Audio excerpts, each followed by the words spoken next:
नमस्कार, मैं हूं निकिता और आप देख रहे हैं सत्यहिंदी.com। चलिए एक नजर डालते हैं अब तक की सुर्खियों पर। इजराइल और ईरान में बढ़ते तनाव के बीच ईरान ने इजराइल पर हमला कर दिया है। जानकारी के अनुसार ईरान की एयरफोर्स ने इजराइल की ओर दर्जनों मिसाइल और ड्रोन छोड़े हैं। मीडिया रिपोर्ट्स के मुताबिक ईरानी सेना की ओर से बयान जारी कर कहा गया है कि इजराइल के लगातार अपराधों के खिलाफ ये हमला किया गया और इस बयान में हमले को ऑपरेशन टू प्रॉमिस का नाम दिया गया है। बयान में हमला किस तरह का है, इस बारे में कोई जानकारी नहीं दी गई।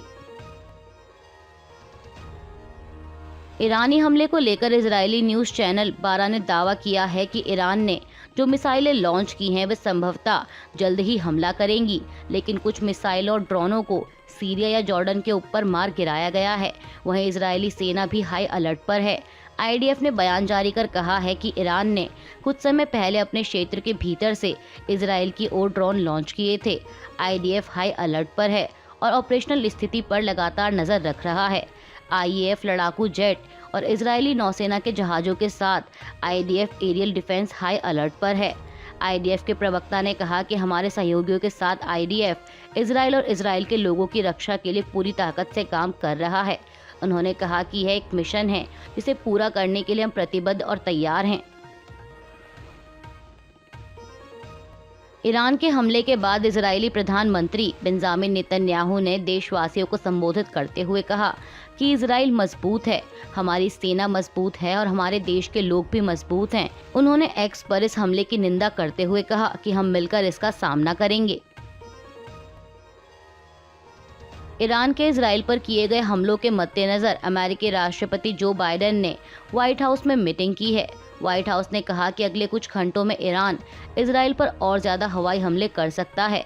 अमेरिकी राष्ट्रपति ने कहा कि ईरान के खतरों के खिलाफ हम इजराइल की सुरक्षा के लिए प्रतिबद्ध हैं और हम उसके लिए पूरी मजबूती के साथ खड़े हैं। राष्ट्रीय सुरक्षा परिषद की प्रवक्ता एड्रियन वॉटसन ने कहा कि उनकी टीम इजराइल के अधिकारियों के साथ लगातार संपर्क में बनी हुई है और दूसरे सहयोगियों के साथ भी संपर्क बना हुआ है। राष्ट्रपति जो बाइडेन का मैसेज बिल्कुल साफ है कि इजराइल की सुरक्षा के लिए हम पूरा समर्थन देंगे।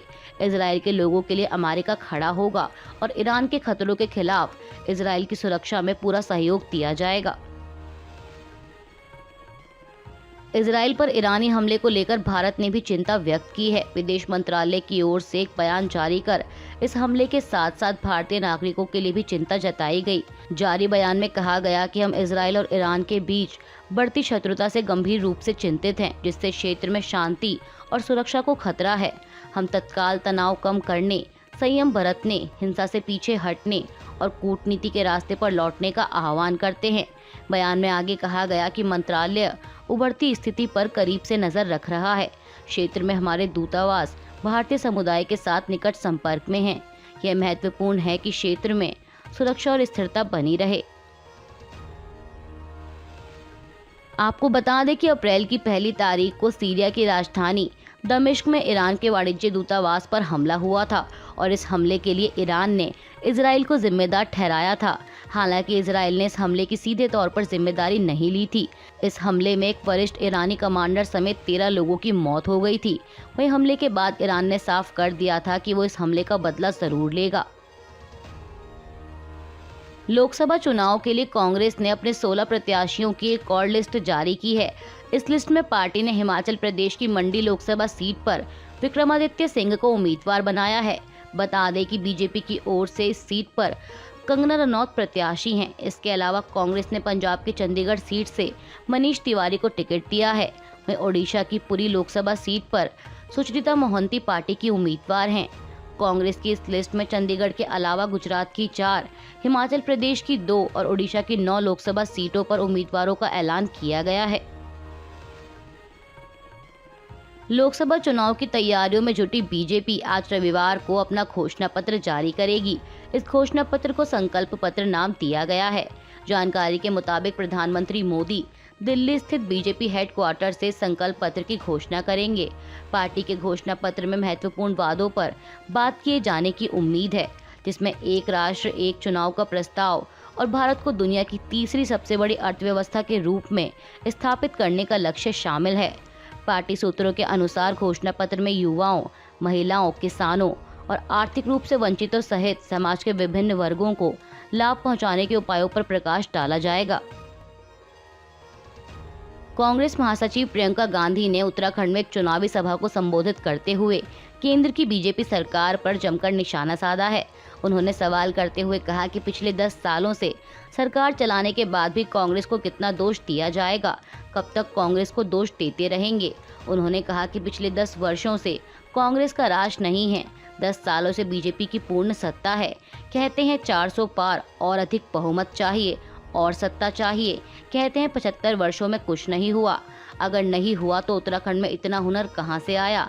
IIT, IIM और देश में एम्स कहां से आए? अगर पंडित जवाहरलाल नेहरू ने 1950 के बाद इन्हें नहीं बनाया होता तो क्या आज ये सब संभव था?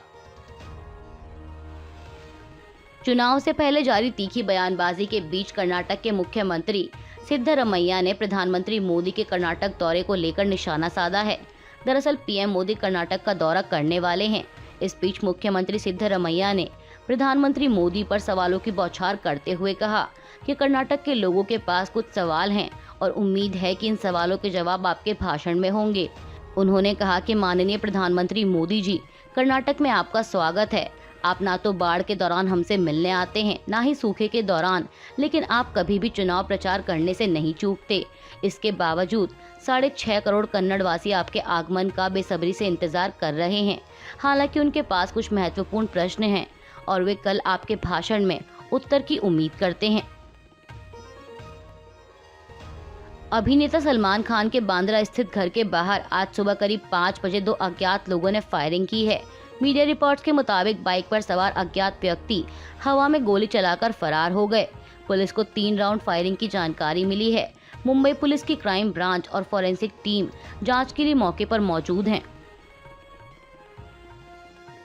IPL 2024 का 27वां मैच कल शनिवार को राजस्थान रॉयल्स और पंजाब किंग्स के बीच खेला गया। इस मैच में राजस्थान ने पंजाब के खिलाफ 3 विकेट से जीत दर्ज की है।